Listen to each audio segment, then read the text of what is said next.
We aren't trying to rewrite history, but these characters definitely deserved better. Welcome to MsMojo, and today we'll be counting down our picks for the top 10 TV characters that should have ended up together. But it won't work out. Wow. I know. Before we begin, we publish new videos every day, so be sure to subscribe for more great content. For this list, we're looking at both characters that never got together at all, and those that may have dated at some point during their respective shows, but didn't ultimately live happily ever after. We're only looking at shows that have come to an end as of October 2017, however, as it's entirely possible that shows that are still on the air could surprise us. Oh God, what am I gonna do? Number 10, Nick Andopolis and Lindsay Weir, Freaks and Geeks. Lindsay, you're like the only person who's ever gotten what I'm about. While there are some who will claim that Lindsay would have ended up with Daniel had Freaks and Geeks been renewed for a second season, we are firmly entrenched in Camp Nick. A total sweetheart played by a very young Jason Segel, what's not to like? Sure, his advances may have been a little over the top, but Lindsay was his first love. This song says all the things that I haven't been able to say to you. It's a little corny, but I mean it. Lady, when you're with me, smiling.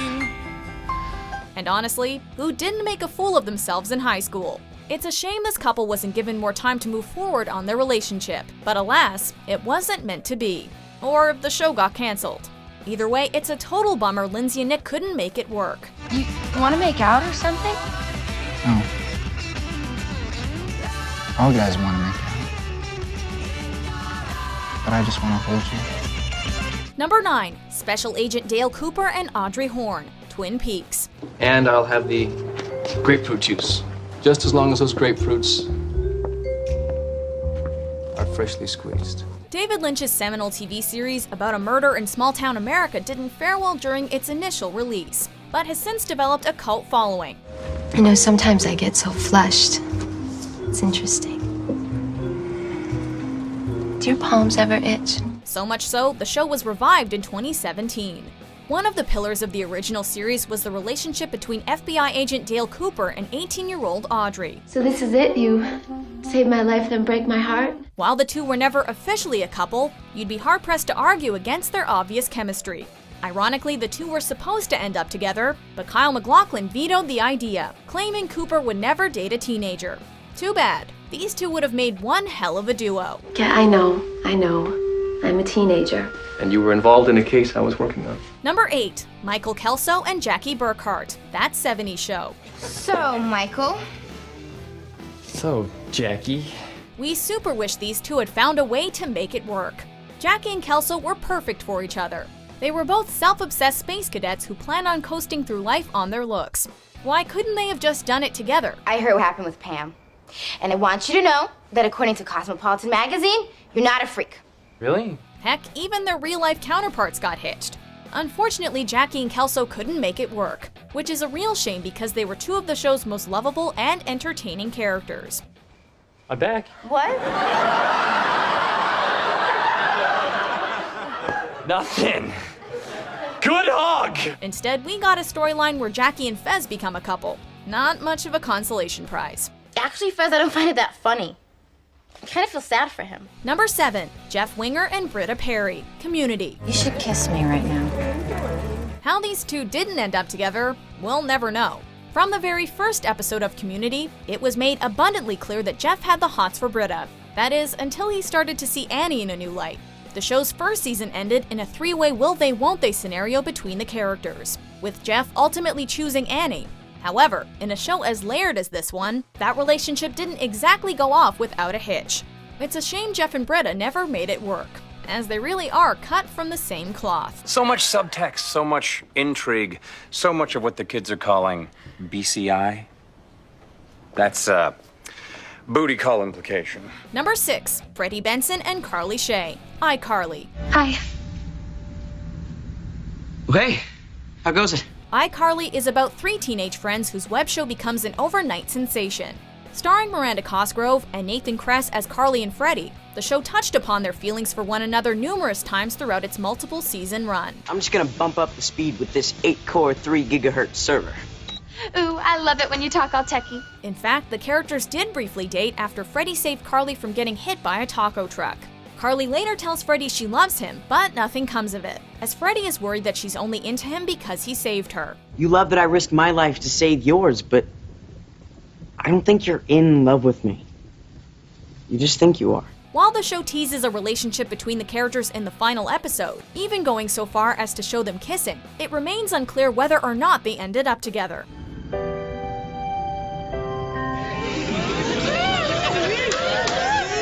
Number 5, Shawn Hunter and Angela Moore, Boy Meets World. You look... You look... Wow! Poor Shawn. For 7 seasons, he served as Corey's best friend and confidant, and together they navigated the troubled waters of being a teenager. While Shawn has plenty of girlfriends throughout the show's run, he envies the fact that Corey and Topanga are in a loving, long-term relationship. Enter Angela. Introduced in season 5, she would prove to be Shawn's primary love interest for the better part of 2 seasons. No, these are our friends. How can you let them ruin their lives? They're not like us. They're hopelessly in love.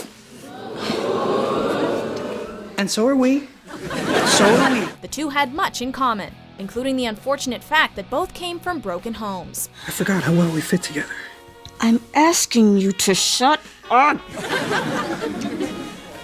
Sadly, this plays into why Angela ultimately breaks things off with him, claiming she's scared that she will inevitably hurt him. Cue the waterworks. I love you. Number 4, Barney Stinson and Robin Scherbatsky, How I Met Your Mother. I have feelings for you, Barney.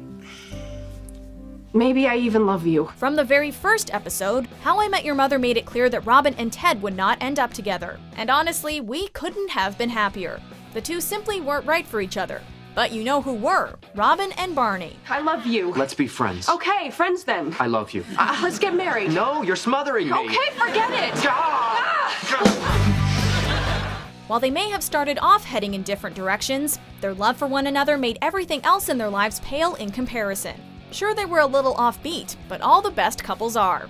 Just look at how crazy Marshall and Lily were. Baby, I forgot to bring a book. Do you mind reading yours out loud? But no, they had to get divorced.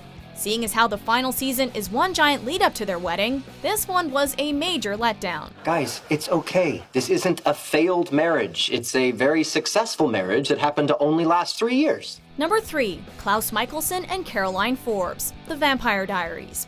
He's your first love.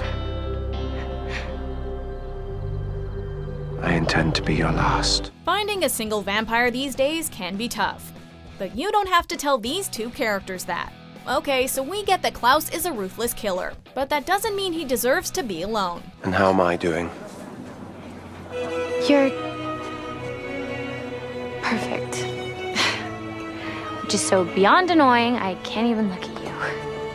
While it's rare to see him display any positive emotions, he occasionally does so in the presence of Caroline, the object of his affection. I will walk away, and I will never come back. I promise. While the two share a number of tender moments together, including a one-night stand, their relationship never amounts to anything substantial. Which sucks, because they would have made one sexy couple.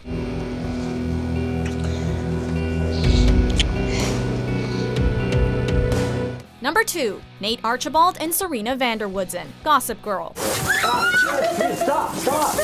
Talk about a tumultuous relationship. The union between these two had more twists and turns than a roller coaster. Nate and Serena would forever be linked after it was revealed that she took his virginity prior to the events of the show's first season. While they would remain friends for much of the show, not to mention the fact that they hooked up on a semi-regular basis, they didn't exactly stand the test of time. Please don't get in the car. Just stay here with me. Just give me a chance. And while Serena lands a solid catch in Dan, one can't help but wonder what a marriage between Nate and Serena would have been like. We're thinking it would have been pretty hot. Went to the sea, but the tide was out. Stood on the shore, but the wind was cold. Before we unveil our top pick, here are a few honorable mentions.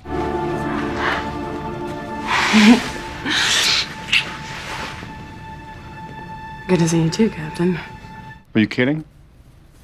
This has been the best year of my life. Do you have any idea how unhappy I was before I met you? I don't want you to go.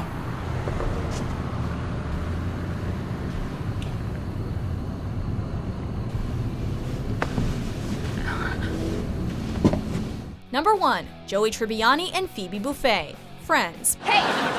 You could do a lot worse than Joey Tribbiani! Okay, we get that these two were never actually in a relationship, but that just makes us crave a Joey-Phoebe union even more. These two characters were the only members of the show's core cast that didn't end up together. But honestly, they were probably the best match of the bunch. You know when you're dating someone and you don't want to cheat on them unless it's with someone really hot?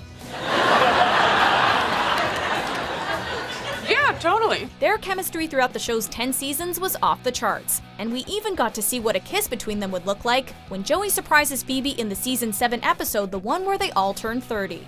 It was a steamy moment between two fan favorites that should have been explored further. Maybe that's one thing you can cross off your list. Oh, yeah. Do you agree with our picks? Check out these other great clips from MsMojo and subscribe for new videos every day.